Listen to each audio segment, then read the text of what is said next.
Things are good. Yeah. It's something I wanted to discuss. And it sort of, it started at, I see a lot when I'm playing golf. It's interesting, really.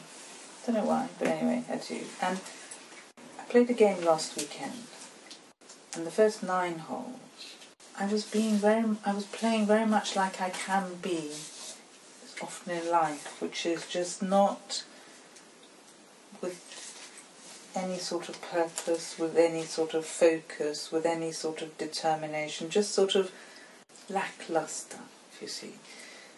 And I'm not clear about all this, so I'll just explain. I'll just say it as I see it. So, and as a consequence, it wasn't coming together. Nothing was holding together.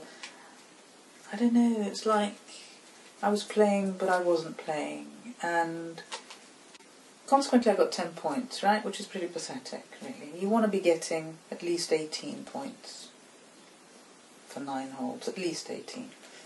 Because then that means you're playing to your handicap. But I got 10. So as we were approaching the 9th and finishing the 9th hole, because we were playing 18, like I said to myself, right, I worked out that in order to play to my handicap, I needed another 22 points in the next 9 holes, which is huge jump from having got 10 to going to 22. But it's like I decided that that is what I was going to go for. I didn't know if I was going to get it, because golf is golf. You know, you can hit a beautiful shot, but you can get a crap bounce 180 yards down the track, as it were. And instead of bouncing straight on, it can go left or right, or you can, that's the thing of golf. But I sort of I decided, and with an inner strength that I was staggered by, that this is what I was going to go for. I was going to play every shot really consciously. I was going to be much more strategic. I was going to look where I was hitting the ball, and I was going to really focus and play each shot in a way that then the next shot would join up from it. I got my 22 points. And actually I came second in the competition. Somebody got 33 and beat me to it, but you know what, didn't care about that. I was just over the moon with a grit and a determination that felt really, really, really tangible. So I'd go up to a hole, let's take the last hole, which is a par 5, and I thought, right, I'm going to go for a 5. I'm going to get that 5. So I did my 1 shot, amazing, did another one, fantastic shot, 3rd one was on the green, 2 putts, and I was down for 5.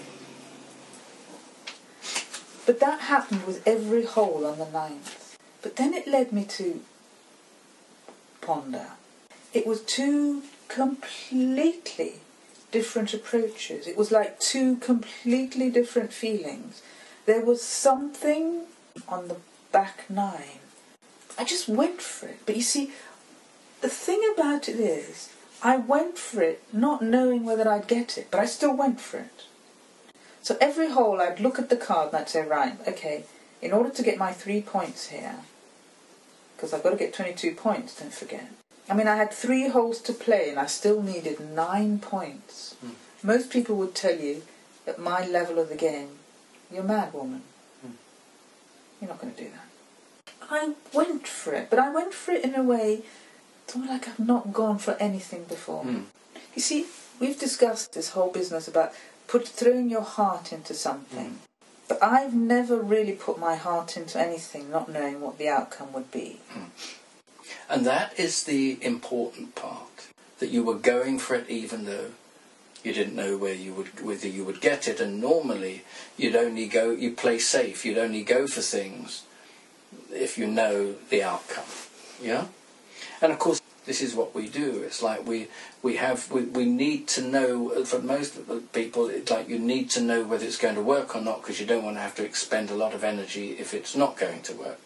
You need to know that the relationship that you've got is going to work before one enters into that kind of relationship. So One's looking to know what the outcome is going to be before one actually commits oneself. But can I just say, it's with every shot, and this is why golf is such a learning place for me. I don't think anybody has any concept what is going on when I'm playing golf, really, because it's every shot. You see, if you don't, the golf swing is made up from so many different things that have to all come together. Yeah. To get that I understand shot, that. right? I understand that, yeah. And if they don't, then... But you see, in order for all those things to really come together, you've got to commit to it. You know, I had a lesson yesterday, and he senses this in me. He says, my technique is perfect. He said, but you don't commit to it. And by not committing to it, you actually sabotage everything. Well, we understand that, don't we? If you don't commit to something, you don't give yourself... But I don't commit to it because I'm frightened that I'll get it wrong. Yes, of course. It's that it won't work. That's the fear. That getting it wrong, we can translate into it won't work. That's different. Yes, it won't work. Commitment, and this is not just in golf, but in life. Well, that's what I mean. Yes. Yeah. Commitment is giving yourself wholeheartedly to something, unreservedly. Most of us don't. Yeah. We either want to see that it's going to work, we want a guarantee. See, we want a guarantee in life. We want to know that life is going to unfold and that we're going to get what we want, otherwise we won't play the game. See, it's the game of life. Yeah. So we won't, if we won't commit ourselves, we won't commit ourselves, we've got to have a way out, we've got to have an exit. Whether it's entering into a relationship, or even into a game of golf where we've already got our exit because we've got our excuses of why it didn't work. Yes. Right? So it's like we won't actually just commit ourselves. We won't commit ourselves to just the unfolding and following that unfolding. See, we've got to know, we want to know every step of the way that it's going to work. Now, of course, the thing is that the way that we perceive something in our mind and the actual outcome of something doesn't necessarily match up. So you might want that thing to go in a particular direction, the ball in that case, or in another situation, an event, an unfolding, the business, the relationship or whatever, the conversation. One wants it to go in that particular direction. See? And when we see that it's not, and it's going somewhere else, we see failure. We see we've got it wrong. What we've done hasn't worked. See? But that's because we've got our eye on the outcome and the belief that we know where it should go. It hasn't followed our sort of mental imagining of it. So we failed, you see. And it's all target related. It's all target related. It's all having an idea about what the end game should be. Same with golf, really, in one sense. Yeah. See? Having that end game, knowing what it should be. And if in that end game we've always tried and tried and tried and tried to arrive there, and our efforts have never enabled us to do that, then we don't believe in the end game. We think we're not going to get there. Our efforts are not going to sort of manifest that, you see. Therefore, we don't commit ourselves. The end game is to come off the green after completing your round, and you've got so many points. Yeah. You see. But you don't normally believe that you're going to get there. You see, that's the thing. You don't believe in that end game. You've committed yourself getting round it with so many points, but you don't commit yourself to giving your all and entering into it because you don't believe that you're going to get there. That's absolutely right. See? Now that's the same in life.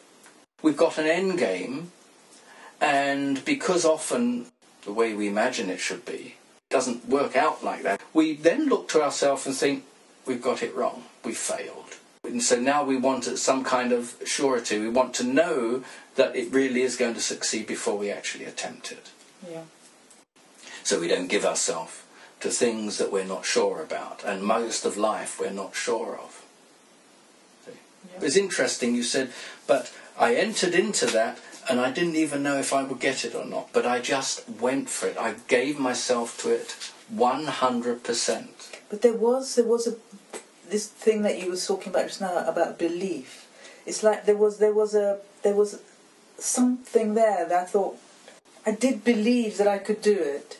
It's a strange one, because I believed I could do it, but you still didn't know the outcome. Yes, well, that's right.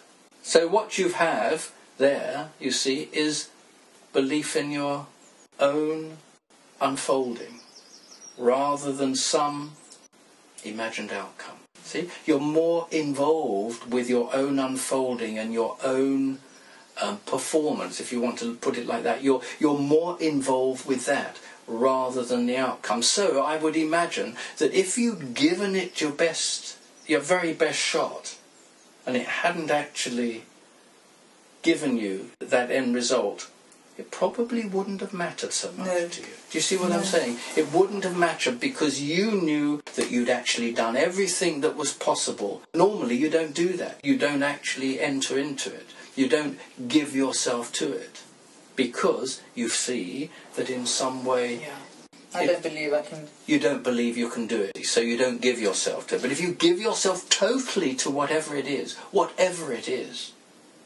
you see, and it doesn't work out, there's still a fulfillment in that, because one begins to slowly realise that that just wasn't... Well, I played another match a week before in a competition for the club, and I gave myself completely to it. I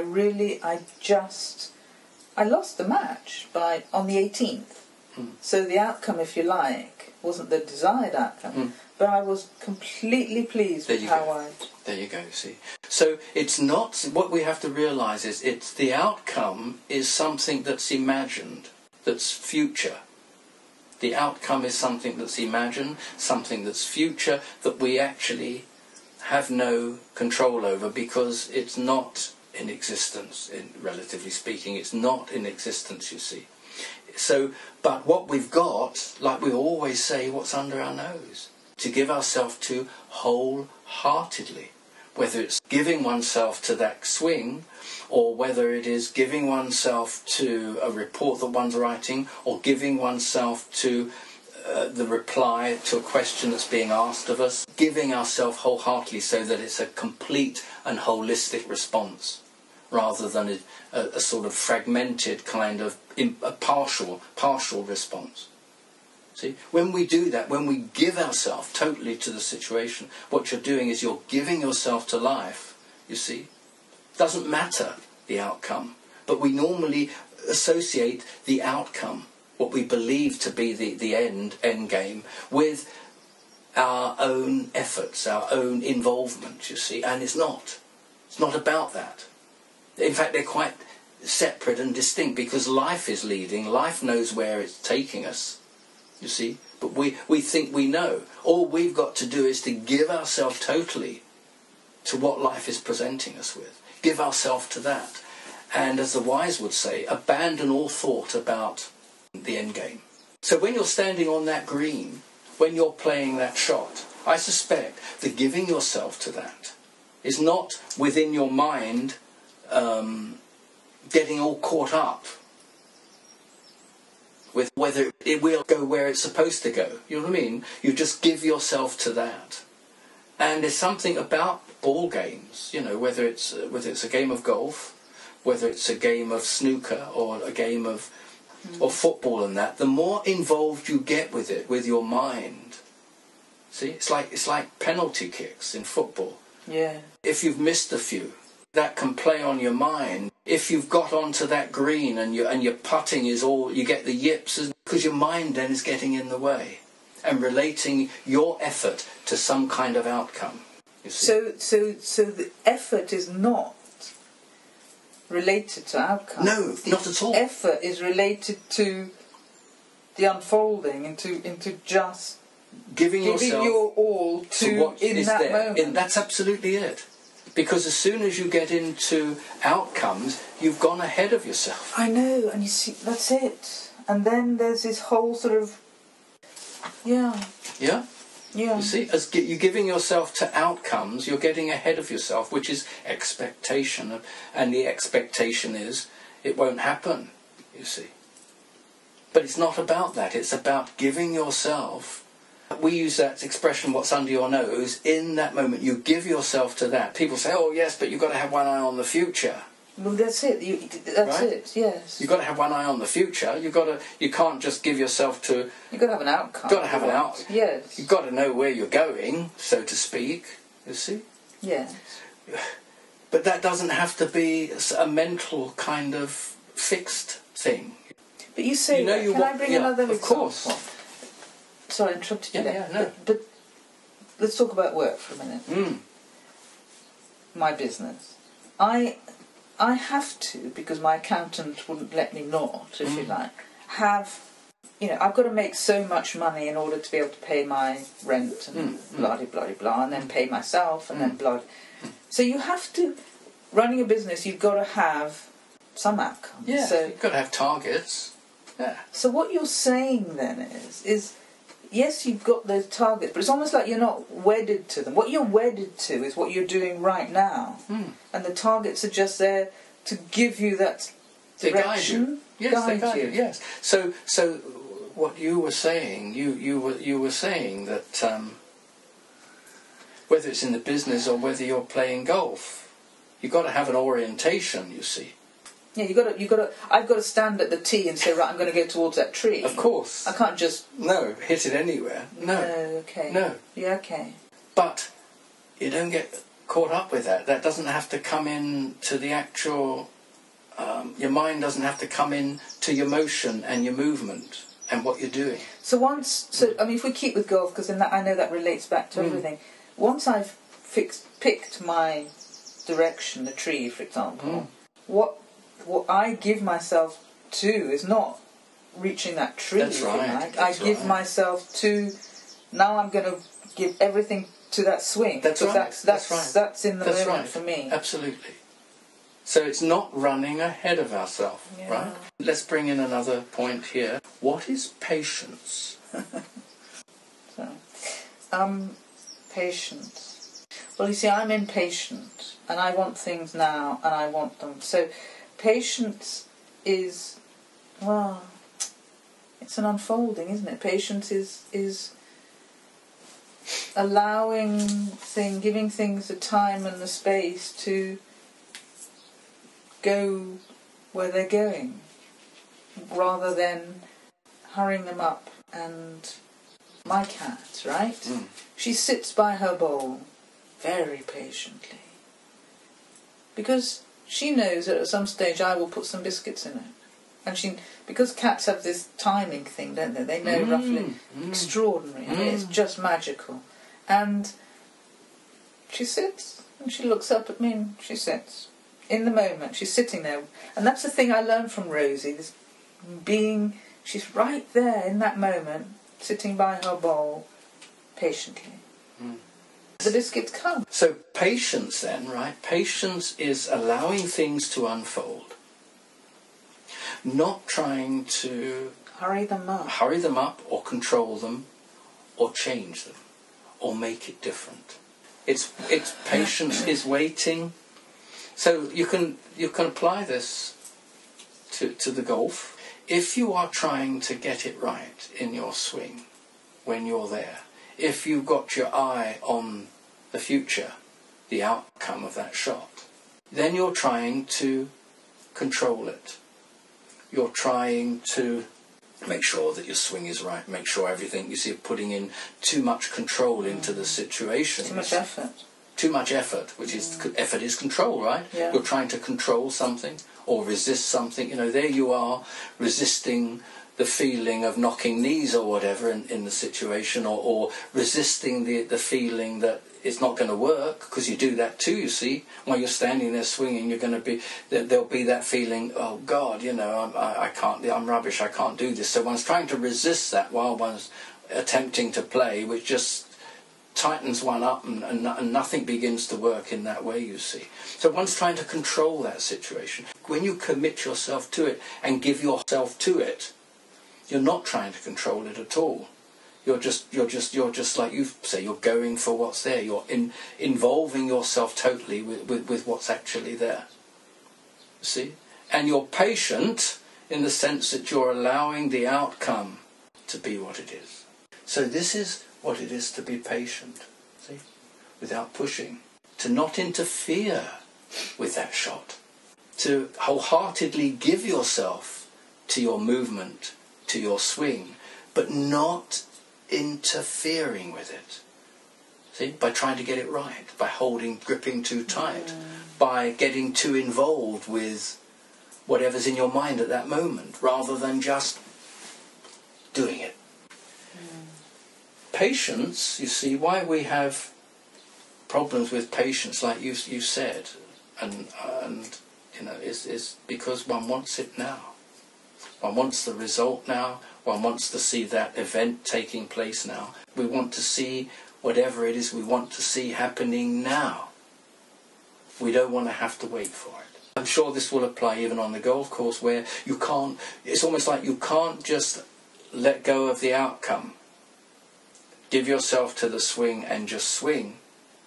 Even there, while you're standing there with your club in your hand, you want to know that it's going to be a good shot and you're going to get there. You can't just let go of that. And you've got 18 more holes to play. You've got 4.5 hours. Yes. It's like, Yes. So you can see it all stacking up there in front of you.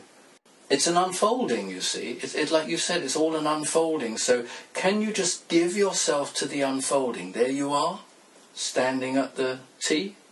Or there you are on the green, ready to give yourself to that shot.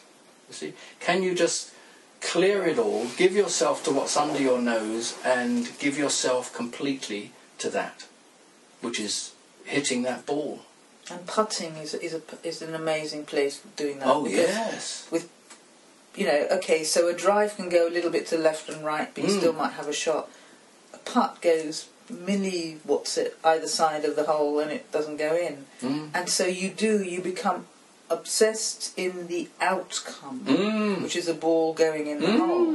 And in becoming obsessed in that outcome, you miss it completely, because you tighten up, you blah, blah, blah, blah, blah, because...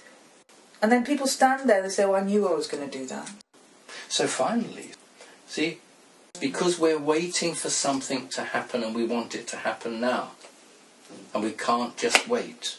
No. And the reason we can't wait is because, again, this idea in our mind about how long it's going to take. How long is it going to take you to be that other person, the person that one wants to be? How long is it going to take you to get your swing right? Yeah, how long is it going to take me to get from a 24 handicap to an 18 handicap? How long? And of course, when. It's all going to take so long. Maybe we're never going to make that shift. But the truth of the matter is, again, like the outcome, you don't know that. It's all a supposition. You don't know how long it's going to take, you see. It always comes back to the same thing, doesn't it? What it comes back to is all you've got is what you've got under your nose in that moment. That's right. You don't know the tipping point where something is going to change. You could not have orchestrated what took place on the golf course then. You couldn't have made that in advance. You couldn't have said, no, I'm going to do, this is how it's going to be. You talked about intention as if in some way you had made up your mind that that is what you were going to do. And then you look and you think, yeah, I did it. I just decided that's what I was going to do, and I did it, and it worked. Therefore, it must be because I decided it. So when I decide again, the same thing will happen. Not necessarily, because that's still running ahead into something that hasn't yet happened. Yeah. You can't do that. In advance, you couldn't have known that that was going to happen. You didn't know the tipping point was right there. That actually it was all about to change. The second half was going to be incredible. You didn't know that. No, but you see, absolutely. The interesting thing is, though, and perhaps this is something else, when that has happened before and I've got 10 or 12 on the front nine, I go and play the next back nine even worse. Yes, I understand that. But then what you're assuming is, you see, that there is a relationship The question is, how did that come about? How did that come about that you were able to turn it round like that? Now, you can come up with all kinds of explanations for it, like intention. I decided and I made up my mind that I was going to do it. Well, no, you see, it wasn't like that, because what I decided, for want of a better word, I can't think what word I'm looking for, is I need 5 shots to get my 3 points. But then what I did was I played each shot to the best of my ability. Yes, so you put yourself into that moment, yes. But the point that I'm making here is that that tipping point, you're still giving yourself reasons of why you did that. Yeah. See, you're still giving an explanation of why it worked out well, because you took 1 shot at a time, you see. Yeah. And of course, the next time you do that and you take 1 shot at a time, if it doesn't work, then you're back into the, well, why not? Yes, exactly. Right? So we don't want to go there, because that is going ahead of oneself rather than giving oneself to what's actually taking place there in the moment. See, what brought about that change? You can have all kinds of explanations, but all you can really say is there was this shift. And that tipping point, you didn't know when it was going to come. You couldn't have said any, you couldn't have predicted it. And it's the same with all the other, if you look at your life, all the things that have actually shifted and changed and moved in your life, right? You didn't know much of the time. You might have had a little intuitive feeling, but you didn't know when that was going to happen. No. This is the whole thing about the future. You can't predict it. It's unknown in that sense. So even the very fact that you said, because I've attended and I've given myself to 1 shot at a time, that's what enabled me to do it. The next time you attempt to do that, it might not work. Well, that's already happened. Right. Okay, so you can see then that trying to see, that just gives you another end game. Yeah. Right? Now I can do, my end game now is that I'm going to take 1 shot at a time, and then I'm going to be able to... Yeah. That's not the same thing as just giving yourself to what's there in the moment, you see, because you're already setting up some kind of strategy or idea about what will and what won't work. Life is an unfolding. All you are asked to do is to go with that unfolding and just stay awake and aware. And it's in the unfolding and the awareness that there is this kind of learning, this connection that takes place. But we don't know when that tipping point is. This is why we need to be patient, and we need to just attend to what's there and give ourselves to that, because that tipping point could be 2 minutes, 2 hours, a day, a week, a month, a year, a decade. We don't know when it is, when that's all going to happen, you see. But of course you can see that we want to know. We want to know that it's going to happen in X number of hours or X number of days or whatever. Or we want to know it's going to happen, if I do this, then it will happen more quickly. If I do that, it's going to happen more slowly. In the moment when you're playing, you don't need any of that. Because if you believe that in some way you're going to do 1 shot at a time, then that's going to actually take you to the outcome, the goal, see? And then when that first shot doesn't work, one's back into the old stuff again, you see. Now I can't understand it. Why isn't it working now when it worked before? Have I done something wrong? Am I not... Do you know what I mean? It's like... Play, yeah. So in a way we can tie this up with what we started with when we were talking, before we actually started working, when we were talking about this book, you see. And you said to me, you do what you do, you don't try and do it all, which is what we do in life. We're trying to do it all. If you think of that book, and if you think of life itself as being the sub-editor or the editor, do you follow? Do you follow? All you've got to do is your part, which is to do what's under your nose and just give yourself wholeheartedly to that and not try to do absolutely everything. That's really good. Yeah? Yeah. Same thing. Life's a sub-editor. Life is a sub-editor, you see. You see, I understand, I get that. You get that, you see. When you're playing golf, life is the sub-editor and the editor there, you see. All you've got to do is your part. Yeah. Yeah, thank you. Of course, then. That was good. We have such good sessions. That was a good session, yeah. Last time was a good one too. Yeah.